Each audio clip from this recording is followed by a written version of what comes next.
Hi, I'm Dr. Elliot Adam with a new tarot topic video for you all.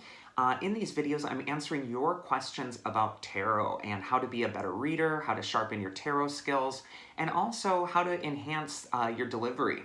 And one of the questions I received from one of my viewers is, should a tarot reader ask their client before the reading what their question is?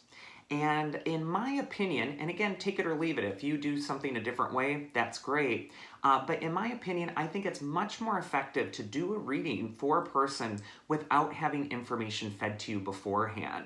And there are some certain cases where I make exceptions for that.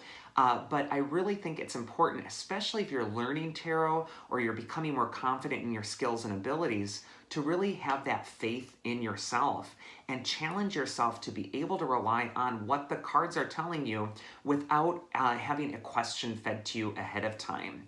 For me personally, I love to do a reading for a person without knowing anything about them. It's interesting because I'll start the reading, I don't know anything, and as I'm weaving my way through the reading, I'm building the narrative, I'm going through the spread, suddenly a picture becomes more clear, it begins to formulate, and I start to really get a broader vision or idea of what's happening with the person in front of me. And often at the end of the reading, the person will give you feedback and say, my goodness, this was so great because this is talking about this, and this was exactly what I came to ask a question about. And if you're really doing a good job at your readings, a lot of times clients will tell you, thank you, you've already answered my question before I even needed to ask it.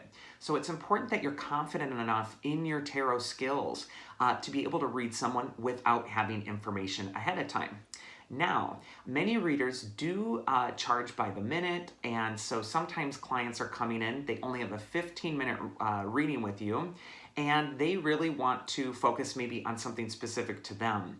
And so for shorter duration readings, for me, I like to offer the client the option.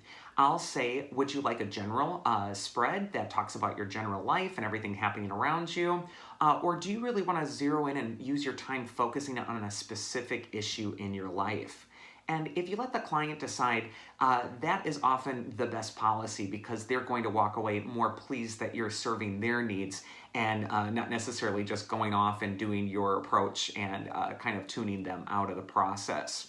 Now, if I do have a longer reading with someone, most definitely I do not want to ask them questions ahead of time.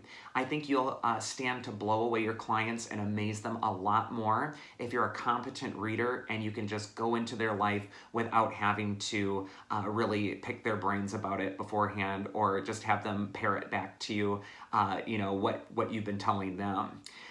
So I hope that answers that question. Again, leave it up to the client if it's a shorter reading, but you should be able to read people without any information. That is definitely part of the job. Now, if this video did resonate with you, I invite you to follow me on Instagram and also on my YouTube channel, ElliotOracle.com, and also check out my website. Every day I do a card of the day. I talk about the Rider-Waite Tarot and its symbols and how to apply them to your life. So thanks for tuning in, and please keep sending me all of your questions, whether you're an aspiring reader or if you're an experienced reader who just wants to get a different take on someone else's take in the community. I love to have that interaction. So thanks for keeping an open mind, and I will check you out later. Bye-bye.